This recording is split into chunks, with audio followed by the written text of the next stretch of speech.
हाँ, good morning students, welcome to my this video based on solution and colligative property. Already आप मेरे YouTube channel पर जाकर देख सकते हैं, 3 videos already solution and colligative properties पर बने हुए हैं।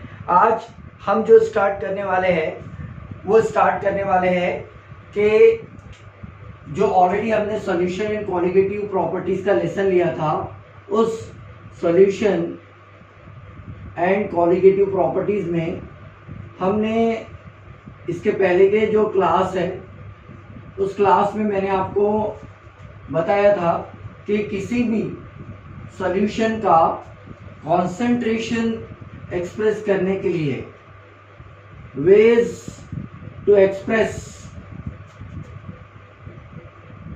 The concentration of solution. Solution क्या होता है बेटा? It is a homogeneous mixture of solute and solvent. Solute वो जो डिजॉल्व होता है और सॉल्वेंट जिसमें वो डिजॉल्व होता है। तो उस सॉल्यूशन का अगर मैं कॉन्सेंट्रेशन एक्सप्रेस करना चाहता हूँ तो कॉन्सेंट्रेशन ऑफ सॉल्यूशन को एक्सप्रेस करने के लिए हम जो है अलग अलग टेक्निक्स का यूज़ करते हैं, जिसमें ऑलरेडी मेरे प्रीवियस लेक्चर में आप जाकर देख सकते हैं। हम मास परसेंटेज बाय मास या डब्ल्यू बाय डब्ल्यू परसेंट में भी सॉल्यूशन का कॉन्सेंट्रेशन एक्सप्रेस करते हैं, जहाँ पर सोल्यूट भी मास की टर्म में एक्सप्रेस लिया गया है और सॉल्वेंट भी मास की टर्म में लिया गया है। वॉल्यूम बाय वॉल्यूम परसेंट, जिसमें सोल्यूट और सॉल्वेंट दोनों भी वॉल्यूम की टर्म में एक्सप्रेस किए गए हैं या लिए गए हैं। उसी प्रकार से मोलैरिटी बहुत इंपॉर्टेंट टर्म है, जिसको ऑलरेडी मैंने प्रीवियस लेक्चर में डिस्क्राइब किया था, और आज हम 4th टर्म इस्तेमाल कर रहे हैं और वह है मोलैलिटी। अब मोलैलिटी क्या है? अगर मैं किसी सॉल्यूशन का कॉन्सेंट्रेशन मोलैलिटी के टर्म में एक्सप्रेस करना चाहता हूँ तो मुझे जो सोल्यूट है उस सोल्यूट के नंबर ऑफ मोल्स चाहिए, और उस पर्टिकुलर सोल्यूट को जिसको मैंने नंबर ऑफ मोल्स के टर्म में लिया है उस के साथ साथ जो सॉल्वेंट है उसको मैं मास के टर्म में एक्सप्रेस करूंगा। तो what is molality? Molality is defined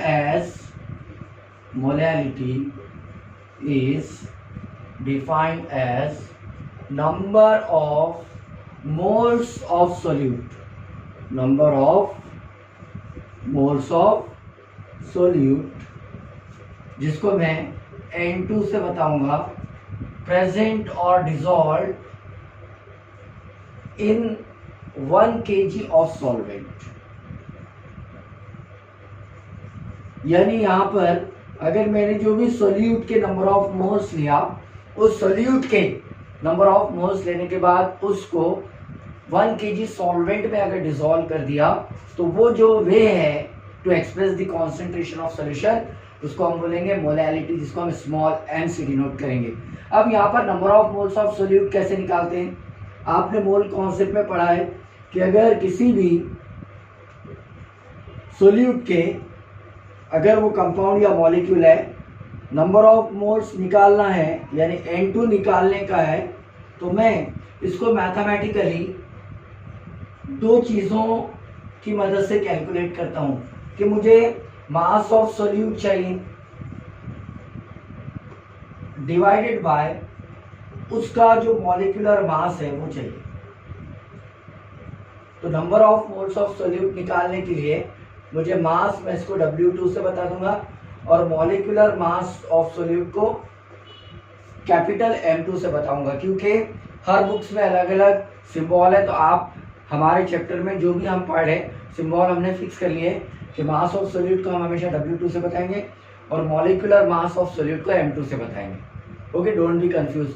molarity का भी सिंबल कैपिटल M है, लेकिन यहाँ पर कैपिटल M2 यहाँ पर हमने मॉलिक्यूलर मास ऑफ सोल्यूट से लिया। तो number of moles of solute calculate करने के लिए आपको मास ऑफ सोल्यूट और मॉलिक्यूलर मास ऑफ सोल्यूट चाहिए। इन दोनों को डिवाइड करके आप number of moles of solute निकालेंगे। तो मोलैलिटी का मैथमेटिकल फॉर्मूला क्या हो गया? मोलैलिटी का मैथमेटिकल फॉर्मूला हो गया small m is equal to number of moles of solute जो भी मैंने number of moles of solute लिया हूँ उसको डिवाइड करेंगे मास ऑफ सॉल्वेंट से, जो कि मैंने केजी में एक्सप्रेस किया। अगर ग्राम मिलेंगे तो मल्टीप्लाइड बाय उधर 1000 कर देंगे, mass of solute in kg. तो this is also one of the way to express the concentration of solution. तो molality is also one of the important concept to express the concentration of solution। तो यहाँ पर अगर मैं unit of molality calculate करूंगा तो unit of molality क्या हो गया बेटा, मोलैलिटी का यूनिट ऊपर में नंबर ऑफ मोल्स है तो और नीचे में मास ऑफ सॉल्वेंट है, तो यहाँ पर हो गया number of moles per KG inverse. तो यहाँ पर number of moles of solute KG inverse, इस तरीके से आप मोलैलिटी का यूनिट ले सकते हैं, या जो आंसर आएगा मोलैलिटी का वो उसके आगे स्मॉल m भी यूज कर सकते हैं। तो molality is also one of the important criteria to express the concentration of solution, ये आपको याद रखना है। और दूसरी इंपॉर्टेंट बात जो मैं आपको बताना चाहता हूँ कि अगर आप देखो तो मोलैलिटी जो है इसमें हमने सॉल्वेंट का मास लिया है, इसलिए मोलैलिटी ये जो way to express the concentration of solution है ये टेम्परेचर के ऊपर डिपेंड नहीं करता है, टेम्परेचर इंडिपेंडेंट होता है, क्योंकि टेम्परेचर डिपेंडेंट होता है, लेकिन मोलैलिटी जो है वो टेम्परेचर के ऊपर डिपेंड नहीं करता, क्योंकि वहाँ पर आपने मोलैलिटी के लिए क्या डेफिनेशन बताई थी, number of moles of solute present in 1 litre of solution, और मोलैलिटी के लिए क्या बनाई, number of moles of solute present in 1 kg of solvent. अब यहाँ पर आपको याद रखना है कि मोलैलिटी जो है वो टेम्परेचर डिपेंडेंट है, यानी as the temperature can change molality can also change, ये बहुत इंपॉर्टेंट पॉइंट है। दूसरा इंपॉर्टेंट पॉइंट है कि अगर मान लो मैंने किसी सोल्यूट का 1 मोल लिया, 1 मोल सोल्यूट लिया, 1 मोल सोल्यूट, और उसको 1 kg सॉल्वेंट में डिसॉल्व किया मान लीजिए, तो इस सॉल्यूशन की जो मोलैलिटी है उसको बोलेंगे अमोलर सॉल्यूशन। ऐसा सॉल्यूशन क्या कहलाएगा बेटा, अमोलर सॉल्यूशन। वहां पे अमोलर था, यहाँ पर अमोलर सॉल्यूशन है, और इसकी मोलैलिटी 1 स्मॉल m से डिनोट की, यानी अमोलर सॉल्यूशन 1m सॉल्यूशन। उसी प्रकार से अगर आपने 1 मोल के बदले 0.1 मोल ऑफ सोल्यूट लिया, ओके 0.1 मोल ऑफ सोल्यूट लिया और इससे को 1 kg सॉल्वेंट में डिसॉल्व किया, तो ऐसा सॉल्यूशन कहलाएगा डेसीमोलर सॉल्यूशन। क्योंकि कभी कभी डायरेक्ट आपको डेसीमोलर मिलीमोलर इस टर्म में आता है, इसलिए मैं बता रहा हूँ डेसीमोलर सॉल्यूशन, और इसकी मोलैलिटी 0.1 m हो जाएगी। ओके, अगर आपने 0.1 मोल ऑफ सोल्यूट लिया और उसको 1 kg सॉल्वेंट में डिसॉल्व किया तो ऐसा सॉल्यूशन कराएगा डेसीमोलर सॉल्यूशन। उसी तरीके से अगर मैंने 0.01 मोलर सॉल्यूशन लिया, 0.01 मोल सोल्यूट लिया और उसको 1 kg सॉल्वेंट में डिसॉल्व किया, तो ऐसा सॉल्यूशन कहलाएगा सेंटीमोलर सॉल्यूशन। ऐसा सॉल्यूशन क्या कहलाएगा, सेंटीमोलर। तो इस तरीके से आपको याद रखना है। इसी प्रकार से अगर मैंने 0.01 मोल सोल्यूट लिया और उसको 1 kg सॉल्वेंट में डिसॉल्व किया, तो ऐसा सॉल्यूशन कहलाएगा मिलीमोलर सॉल्यूशन। तो इस तरीके से ये टर्म्स हमको मोलैलिटी में याद रखना है। तो हमने मोलैलिटी और मोलैलिटी दोनों भी पढ़ा। मोलैलिटी का मतलब क्या हुआ, number of moles of solute present in 1 kg of solvent. अगर मैंने जो भी number of moles of solute लिया और उसको 1 kg सॉल्वेंट में अगर डिसॉल्व किया, तो वो जो वे है to express the concentration of solution, उसको आप बोलेंगे मोलैलिटी। और मोलैलिटी को हम स्मॉल m से डिनोट करेंगे, और उसका यूनिट क्या है बोलिए, मोल्स पर kg, मतलब number of moles of solute in a kg of solvent. और एक बात याद रखना है आपको कि हमने मोलैलिटी और मोलैलिटी जो पढ़ा है, इसके इम्पोर्टेंट जेई और नीट पॉइंट ऑफ व्यू से कुछ इंपॉर्टेंट फॉर्मूलाज है वो भी मैं आपको बताऊंगा। ठीक है, ये बहुत इंपॉर्टेंट है जो आपको याद रखना है। अब उसके बाद नेक्स्ट जो कंसेप्ट है वो है mole fraction. Mole fraction, mole fraction भी एक वे है to express the concentration of solution. Mole fraction calculate करने के लिए या मोल फ्रैक्शन में किसी सॉल्यूशन का कॉन्सेंट्रेशन एक्सप्रेस करने के लिए आपको सोल्यूट और सॉल्वेंट दोनों के नंबर ऑफ मोल्स का पता होना बहुत ज़रूरी है। और ये यूनिटलेस वैल्यू, मतलब आप इसके लिए यूनिट यूज़ नहीं करेंगे, डायरेक्ट जो न्यूमेरिकल वैल्यू है वही आएगी। तो what is mole fraction?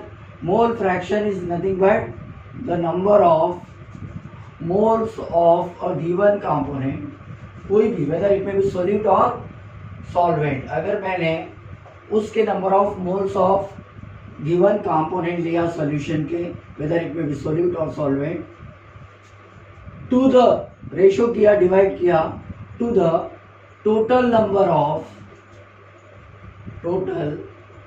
Of moles of all component. अगर मैंने किसी भी कंपोनेंट के जिसके मुझे नंबर ऑफ मोल्स निकालना है उसके नंबर ऑफ मोल्स को मैंने जो भी, whether it may be solute and solvent, total number of moles से अगर डिवाइड कर दिया तो जो way to express the concentration of solution रहता उसको हम बोलेंगे मोल फ्रैक्शन। तो mole fraction is nothing but the number of moles of a given component to the number of moles of all component. For example यहाँ पर मैं mole fraction को x से डिनोट करूंगा। अगर मान लीजिए मैंने मोल फ्रैक्शन ऑफ सोल्यूट निकालने का है, ओके, तो इसको कैसे निकालूंगा बेटा? मोल फ्रैक्शन ऑफ सोल्यूट यानी कि ऊपर में हो जाएगा number of mole fraction of solute, जिसको आमतौर पे हम N2 से डिनोट करेंगे, upon total number of moles of all component. अगर बाइनरी सॉल्यूशन है, सिर्फ सोल्यूट और सॉल्वेंट दोनों ही हैं, तो मैं दोनों को इसमें डिवाइड कर दूंगा, number of moles of solvent plus number of moles of solute. अगर ये दोनों कंपोनेंट को सम करके मैं number of moles of solute से डिवाइड कर दूंगा तो मैं आराम से मोल फ्रैक्शन ऑफ सोल्यूट को कैलकुलेट कर सकता हूं। अब यहाँ पर उसी प्रकार से अगर मान लीजिए मैं नंबर ऑफ मोल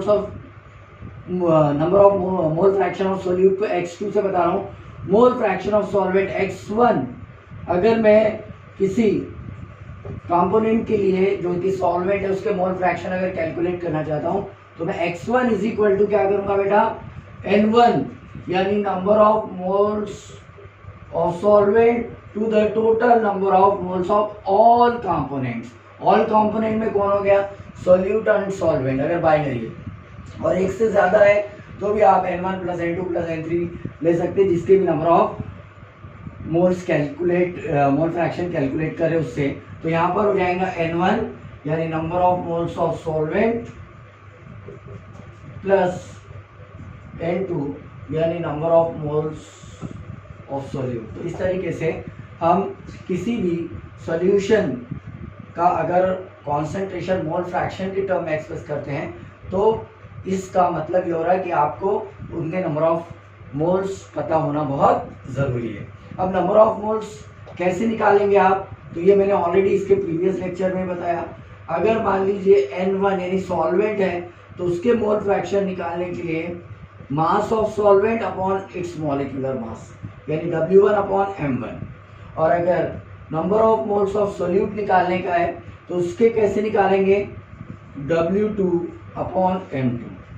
तो इस तरीके से हम अलग से नंबर ऑफ मोल्स निकालने के बाद इस वैल्यू में डालते हैं। एक और बात याद रखना कि mole fraction of solute and solvent mathematically हमेशा 1 के बराबर होता है। अगर mole fraction of solvent plus mole fraction of solute मैंने मैथमेटिकली सम अप किया तो it is always equal to 1।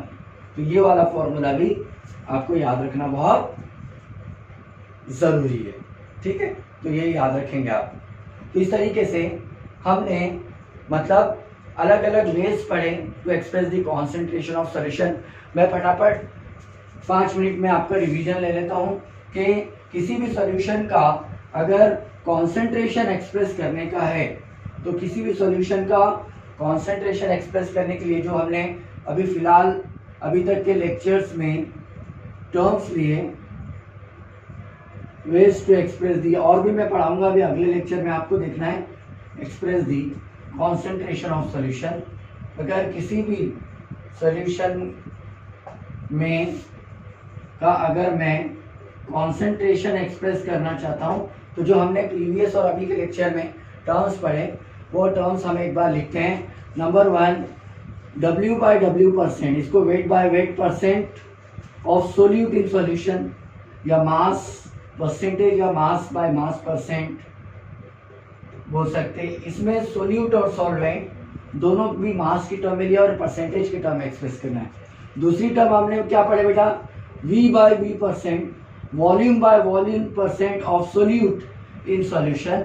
इसमें सोल्यूट और सॉल्वेंट दोनों भी वॉल्यूम के टर्म एक्सप्रेस करना चाहिए। तीसरी टर्म हमने बहुत इंपॉर्टेंट पढ़े, मोलैरिटी। मोलैरिटी का डेफिनेशन क्या है, number of moles of solute present in 1 litre of solution. अगर मैंने जो भी number of moles of solute लिया उससे 1 लीटर अगर सोल्यूशन प्रिपेयर किया तो उस सोल्यूशन की मोलैरिटी कहलाती है। चौथी टर्म पढ़े हमने molality. Molality is nothing but the number of moles of solute present in 1 kg of solvent. जो भी number of moles of solute लिया उससे अगर 1 kg सॉल्वेंट में डिसॉल्व किया तो वो सोल्यूशन की मोलैलिटी कहलाएंगी। इसको कैपिटल एम, इसको स्मॉल एम से डिनोट करेंगे। और पांचवा जो टर्म इस्तेमाल किया वो है मोल फ्रैक्शन। मोल फ्रैक्शन का डेफिनेशन क्या है, किसी भी कंपोनेंट के number of moles to the all number of moles के टर्म में आप जब कैलकुलेट करते हैं कॉन्सेंट्रेशन ऑफ सॉल्यूशन उसे हम मोल फ्रैक्शन कहते हैं। तो ये आपको 5 टर्म मेरे लेक्चर्स में याद रखना है। अभी हम अगले लेक्चर में भी और भी टर्म्स लेंगे, तो आप ध्यान से मेरे लेक्चर्स देखिए और मेरी रिक्वेस्ट है कि ज़्यादा से ज़्यादा लेक्चर को शेयर करें, फॉरवर्ड करें, सब्सक्राइब करें। Thank you students.